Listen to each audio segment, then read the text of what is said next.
Very good morning everyone, कैसे हो आप लोग। Welcome back to wonderful educational learning platform the SM academy. और आज के लेक्चर में हम लोग इंपॉर्टेंट टॉपिक को डिस्कस करने वाले जो है parallel axis theorem. Clear.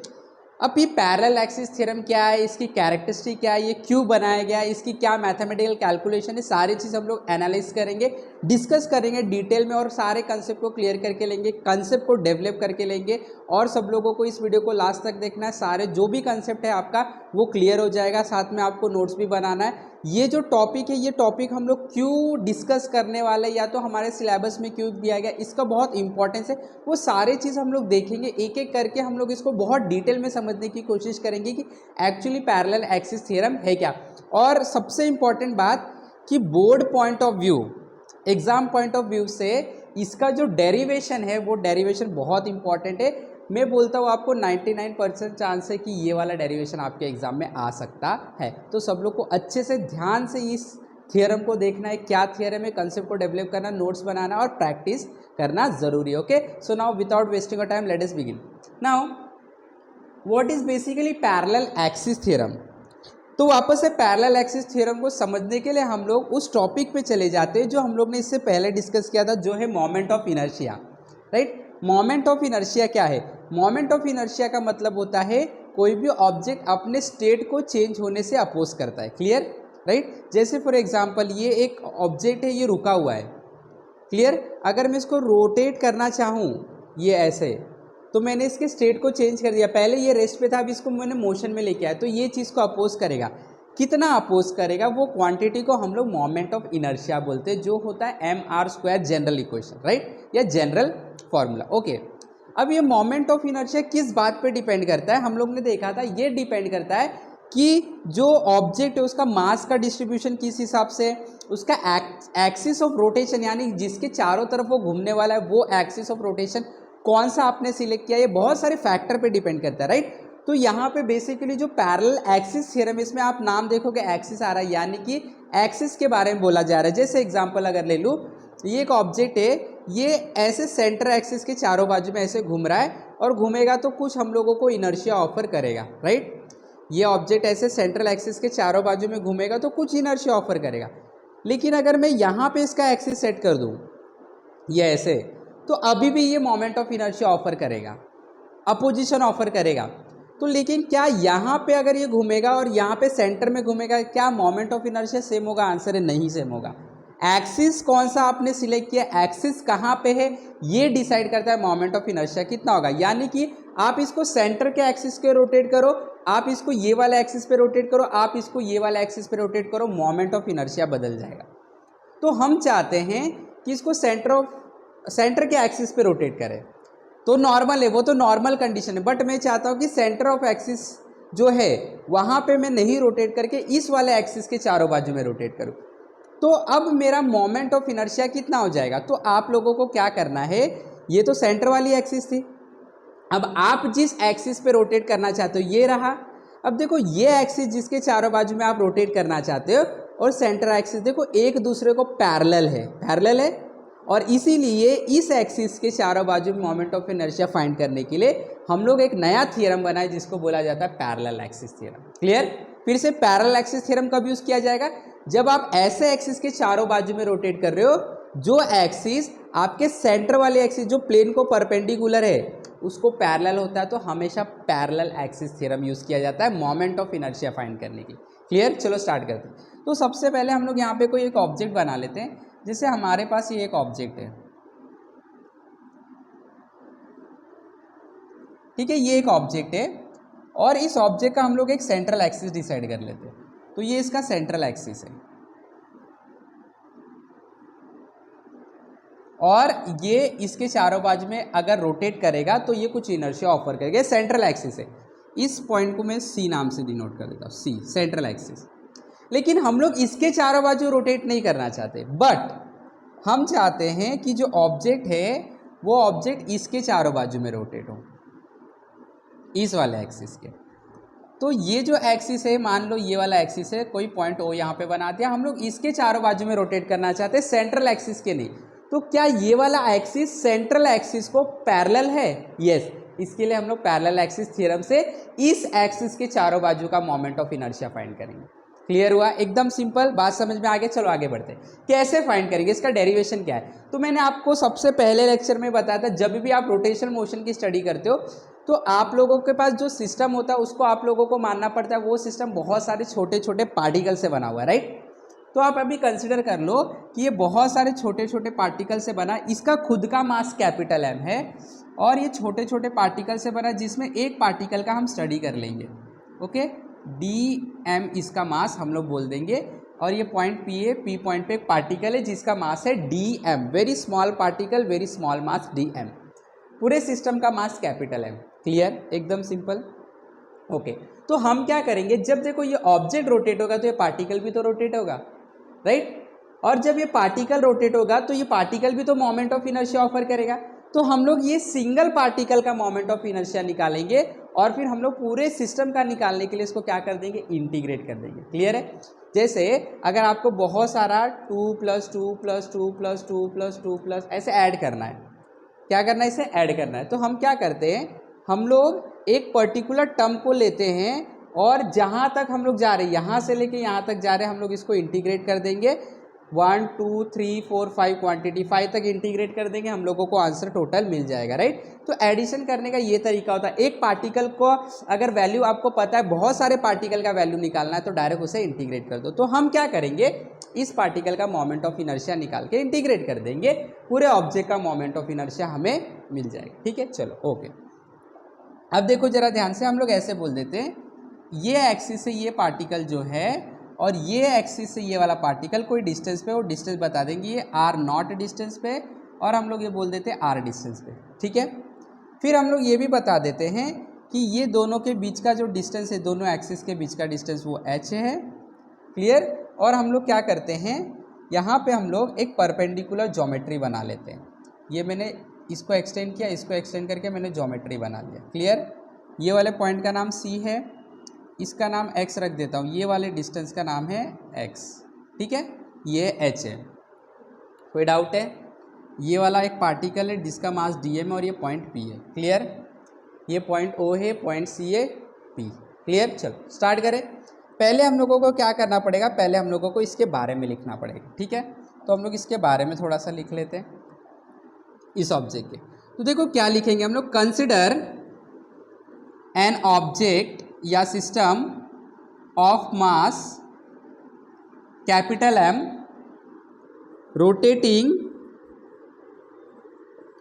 About an axis passing through point O। इस एक्सिस के चारों बाजू में रोटेट है, passing through point O and perpendicular to the plane. इस प्लेन को परपेंडिकुलर, प्लेन ऐसा है, ये परपेंडिकुलर। ठीक है, and perpendicular to the plane. Okay, फिर हम लोग ये मान सकते हैं कि ये जो सिस्टम है बहुत सारे छोटे छोटे पार्टिकल से बना है, जिसमें से मैंने एक पार्टिकल कंसिडर कर लिया ये। Clear? Let the object is made up of n number of particle. ठीक है, कंसिडर कर लेता हूं एक particle. Consider a particle at point P having mass dm। Clear? तो जब ये ऑब्जेक्ट घूमेगा पार्टिकल भी घूमेगा, पार्टिकल भी इनर्शिया ऑफर करे। Clear? Therefore moment of inertia of this particle, ये पार्टिकल मोमेंट ऑफ इनर्शिया इस एक्सिस के अबाउट, O एक्सिस यहाँ पे लिख रहा हूँ, moment of inertia about O axis कितना ऑफर करेगा, ये moment of inertia O axis पे ये पार्टिकल कितना ऑफर करेगा, ये पार्टिकल ऑफर करेगा इस पार्टिकल का जो मास है और इसका डिस्टेंस कितना है, इस पार्टिकल का डिस्टेंस यहाँ से r0, राइट? r0 का स्क्वायर ऑफर करेगा। सही है? कोई डाउट है किसी को? बिल्कुल भी नहीं। हमारा ये मोमेंट ऑफ इनर्शिया का फॉर्मूला क्या है, mr²। तो ये पार्टिकल जब घूमेगा इस एक्सिस के चारों बाजू में तो dm मास हो गया, डिस्टेंस है r0 का स्क्वायर। तो पूरे सिस्टम का क्या हो जाएगा, पूरे सिस्टम का इनर्शिया हो जाएगा, ये हो जाएगा। इसको इंटीग्रेट करना, ये तो सिंगल पार्टिकल का है, मुझे पूरे सिस्टम का चाहिए तो इंटीग्रेट कर लेंगे। तो ये हो जाएगा integration of dm r0 square, equation number 1। कोई डाउट नहीं? अब मान लो ये पार्टिकल का moment of inertia central axis के चारों बाजू, यानी कि ये पार्टिकल अगर सेंट्रल एक्सिस के चारों बाजू में घूमता तो मोमेंट ऑफ इनर्शिया कितना ऑफर करता, moment of inertia about central axis is equal to कितना ऑफर करता है, जो उसका मास है m और इस पार्टिकल का इस तरह से डिस्टेंस कितना है r, तो ये ऑफर का dm r स्क्वायर। पूरे सिस्टम का क्या हो जाता है, इंटीग्रेट कर दो, ये हो जाता है dm r का स्क्वायर, इक्वेशन नंबर 2। इसको d दे दो, d मतलब स्मॉल मोमेंट ऑफ इनर्शिया होगा सिंगल पार्टिकल का, ये टोटल सिस्टम का है, इसके लिए इंटीग्रेट कर दिया। ठीक है, इक्वेशन नंबर 1 और 2 मिल गया। क्लियर है, एकदम सिंपल। चलो आगे बढ़ें। तो स्टेप नंबर 1 याद रख लो, उस पार्टिकल का moment of inertia centre axis और जिस एक्सिस के चारों बाजू में आपको मोमेंट ऑफ इनर्शिया फाइंड करना है उसके अबाउट में निकाल लेने का, और उस हिसाब से इंटीग्रेट करके पूरे सिस्टम का निकाल के एक बाजू में रख देने का। अब नेक्स्ट स्टेप क्या करने का, नेक्स्ट स्टेप में आप लोगों को पाइथागोरस थ्योरम यूज़ करना है। तो देखो हम ये यूज़ कर रहे हैं ट्राइंगल ओ पी, इसका भी कुछ मैं नाम दे देता हूँ, जैसे हम लोग इसका नाम दे देते हैं M, O P M triangle, इसे राइट एंगल ट्राइंगल, इसके लिए मैं इसमें पाइथागोरस लगाऊंगा। ठीक है, तो देखो बाय पाइथागोरस, हम लोग इसमें पाइथागोरस अप्लाई करेंगे, by Pythagoras in triangle O P M.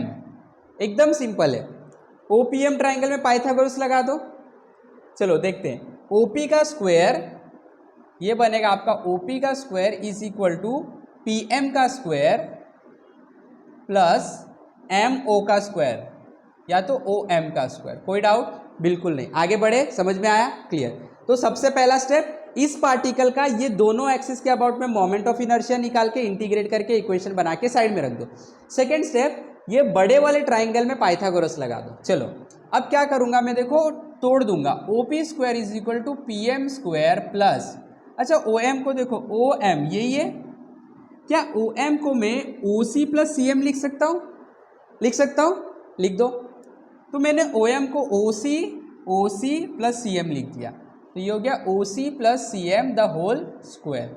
और आप देख सकते हैं ये बन गया ए प्लस बी का होल स्क्वायर, अप्लाई कर दो, तो this will become O P square is equal to P M square plus A plus B का होल स्क्वायर, अप्लाई करो, ये ए है तो A square plus 2 into A into B plus B का square. कोई डाउट नहीं। अब इसमें वैल्यू रख देंगे, पुटिंग वैल्यू जो डायग्राम में है, from diagram putting value from diagram. देखो पुटिंग वैल्यूज फ्रॉम डायग्राम, ध्यान से देखोगे। ठीक है, ओपी का वैल्यू देखो, ओपी आर नॉट है, देखो ओपी का वैल्यू क्या है, आर नॉट, तो यहाँ पे आ जाएगा आर नॉट का square is equal to P M का वैल्यू देख लो, पी एम का वैल्यू हम लोगों को नहीं पता, इसको ऐसे ही रहने दो, P M square plus O C, देखो ओ सी का वैल्यू एच है, तो this will become H square plus 2, O C का वैल्यू देखो, ओ सी एच है अभी भी, एच, सी एम देखो, सी एम एक्स, यहाँ पे रख दो एक्स प्लस सी एम, ये क्या है सी एम, तो इसको मैं ऐसे रख देता, इसकी वैल्यू नहीं रखता हूँ। ठीक है, अब देखो जरा ध्यान से, ये जो ट्राइंगल दिख रहा है आपको पी सी एम, इसमें आप लोगों को क्या करना है, पाइथागोरस अप्लाई करना है, इसको यहाँ पे साइड में रख देते हैं। ओके, ध्यान से देखो, और इसको इक्वेशन नंबर ए बोल देते हैं। अब हम लोग दूसरे ट्राइंगल, छोटा वाला ट्राइंगल पी सी एम, इसमें हम लोग क्या करेंगे, पाइथागोरस अप्लाई करेंगे। तो यहाँ पे देखो by Pythagoras in triangle P C M, ठीक है, क्या है देखो, सीपी का square is equal to PM का स्क्वायर प्लस सीएम का स्क्वायर, राइट, तो पीएम का स्क्वायर प्लस सीएम का स्क्वायर। क्लियर? ओके। अच्छा एक चीज़ देखोगे आप, क्या इसमें पीएम प्लस सीएम आ रहा है? आ रहा है, बस इसमें रख दो और कुछ नहीं करना। देखो अभी इसको मैं इक्वेशन नंबर बी बोल देता हूँ, ठीक है। अब ध्यान से देखो, फ्रॉम ए एंड बी दोनों इक्वेशन का मदद लूँगा मैं। देखो ये क्या है, आर नॉट का square is equal to P M plus C M को अभी नहीं लिखता हूँ, ये लिख देता हूँ, H square plus 2hx, H square plus 2hx लिख दिया। P M square plus C M square, P M square plus C M square क्या होता है, सी पी स्क्वायर, तो यहाँ पे मैंने लिख दिया CP का स्क्वायर, और ये जो इक्वेशन मिला इसको इक्वेशन को कुछ नाम दे दो C। हो गया। आप और कुछ नहीं करना। आप देखो आपके पास अगर आप देखोगे R0 स्क्वायर है, करेक्ट। CP का वैल्यू भी आपको पता है, ये CP है। एक स्टेप और एक काम करते बढ़ा देते हम लोग, थोड़ा सा मैं इसको ऊपर लूंगा। देखो ये हो जाएगा आपका R0 square is equal to H square plus 2hx plus CP का वैल्यू क्या है R। CP क्या है डिस्टेंस R, ठीक है, R का स्क्वायर, और इसको आप इक्वेशन नंबर C बोल के रख दो। क्लियर।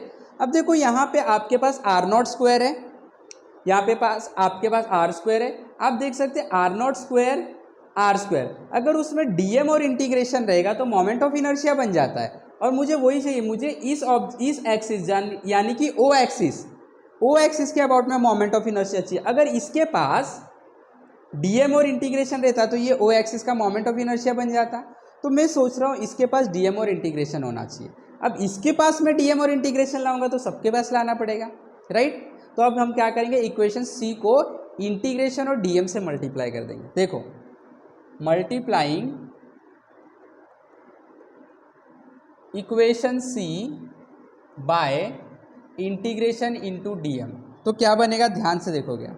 ये बनेगा R0 स्क्वायर है ना, तो ये बनेगा इंटीग्रेशन DM R0 का square is equal to integration DM h square integration DM h square plus ये बनेगा 2hx है, तो ये बनेगा integration DM 2hx plus R square, तो ये बनेगा इंटीग्रेशन DM R स्क्वायर। चलेगा। अब इंटीग्रेशन DM R0 स्क्वायर तो हमारे पास है I0 होता है, क्लियर। तो इसको लिख दो I0, यानी कि moment of inertia about O axis is equal to, यहाँ पे देखो अगर आप देखोगे h स्क्वायर कॉन्स्टेंट है तो h स्क्वायर को बाहर निकाल लो। DM का इंटीग्रेशन, DM एक सिंगल पार्टिकल का मास था, इंटीग्रेट करना मतलब सारे पार्टिकल के मास को जोड़ दो, और सारे पार्टिकल के मास को जोड़ोगे तो पूरे सिस्टम का मास मिल जाएगा जो है कैपिटल M, यानी कि इसका इंटीग्रेशन आ जाएगा M प्लस इसमें से देखो 2h कांस्टेंट है, इसको बाहर निकाल दो और अंदर बच गया x इंटू DM प्लस ये भी हम लोग को पता है DM R स्क्वायर का इंटीग्रेशन, DM R स्क्वायर का इंटीग्रेशन IC होता है, यानी कि moment of inertia about central axis. Clear. चलो देखो I0 is equal to M H square plus, अब देखो x का DM के साथ इंटीग्रेशन हो सकता है क्या, जो हमारा मैथमेटिक्स का रूल है, इंटीग्रेशन कैसे होता है, अगर मेरे को x का इंटीग्रेशन करना है तो dx के रेस्पेक्ट में कर सकता हूँ, अगर मुझे y का इंटीग्रेशन करना है तो dy के रेस्पेक्ट में कर सकता हूँ, अगर मुझे साइन x का इंटीग्रेशन करना है तो मैं dx के रेस्पेक्ट में कर सकता हूँ ना। अगर मुझे साइन x का इंटीग्रेशन dy के रेस्पेक्ट में करने बोला तो इसका आंसर क्या आ जाता है, 0 आ जाता है। अगर मुझे बोला गया है साइन m का इंटीग्रेशन करना है dm के रेस्पेक्ट में तो मैं कर सकता हूँ, लेकिन अगर मुझे बोला है इंटीग्रेट करो साइन m को dx के रेस्पेक्ट में तो ये तो पॉसिबल नहीं है। साइन m का इंटीग्रेशन dx के रेस्पेक्ट में पॉसिबल नहीं है, जो टर्म यहाँ पे रहेगा उसी टर्म से हम लोग उसके रेस्पेक्ट में हम लोग इंटीग्रेट कर सकते हैं। अगर नहीं है वैसा तो उसका वैल्यू 0 हो जाता है अकॉर्डिंग टू मैथमेटिक्स।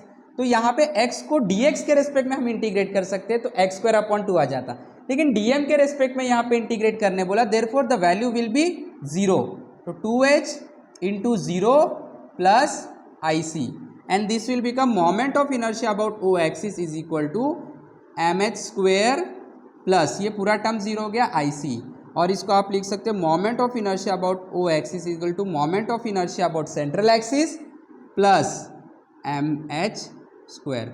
और ये जो फॉर्मूला बना, इस फॉर्मूले से आप O एक्सिस के अबाउट में मोमेंट ऑफ इनर्शिया निकाल सकते हैं। अगर देखोगे आप सेंट्रल एक्सिस के अबाउट में मोमेंट ऑफ इनर्शिया क्या होता, अगर ये ऑब्जेक्ट इसके चारों बाजू में घूमता तो जो भी मोमेंट ऑफ इनर्शिया होता, लेट्स से 10 यहाँ पे घूम रहा तो मोमेंट ऑफ इनर्शिया देखो बढ़ गया, इस एक्सिस के अबाउट में हो गया। सेंटर के पास जो मोमेंट ऑफ इनर्शिया था उसमें भी कोई टर्म ऐड हो रहा है, राइट। तो अगर आप सेंटर से अलग कोई एक्सिस चूज करोगे वो पैरेलल होगा तो मोमेंट ऑफ इनर्शिया बढ़ जाता है और इस फॉर्मूले से आपको आंसर निकालना पड़ता है। I C that is moment of inertia about central axis plus M S square. अब यहाँ से मैं डेफिनेशन बनाऊंगा, स्टेटमेंट बनाऊंगा पैरेलल एक्सिस थ्योरम का।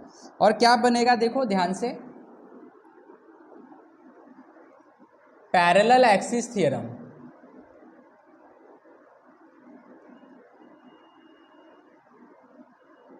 क्या बोलता है देखो, पैरेलल एक्सिस थ्योरम ये बोलता है moment of inertia about any axis, ये ओ तो आप किधर भी चूज कर सकते हो अदर देन सेंटर, यहाँ पे रख सकते थे, यहाँ पे रख सकते कहीं पे भी, लेकिन पैरेलल रहना चाहिए सेंटर वाले एक्सिस को और प्लेन को परपेंडिकुलर रहना चाहिए, ये कंडीशन सेटिस्फाई करना है, कहीं पे भी रख सकते हैं। तो मैं बोलूंगा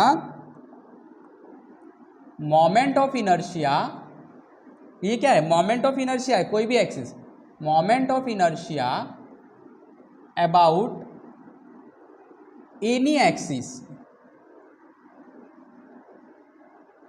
कोई भी axis parallel to central axis, लेकिन एक कंडीशन है वो पैरेलल एक्सिस को सेंट्रल एक्सिस को पैरेलल रहना चाहिए, parallel to central axis and perpendicular to plane, object के प्लेन को, करेक्ट।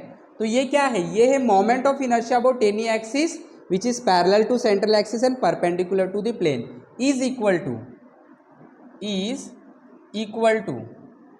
क्या इज इक्वल टू, तो इट इज इक्वल टू, देखो ध्यान से ये क्या है moment of inertia about central axis और ये कुछ है, इसका क्या हो रहा है सम, तो मैं लिखूंगा is equal to sum of किस किस का addition, moment of inertia about central axis, sum of moment of inertia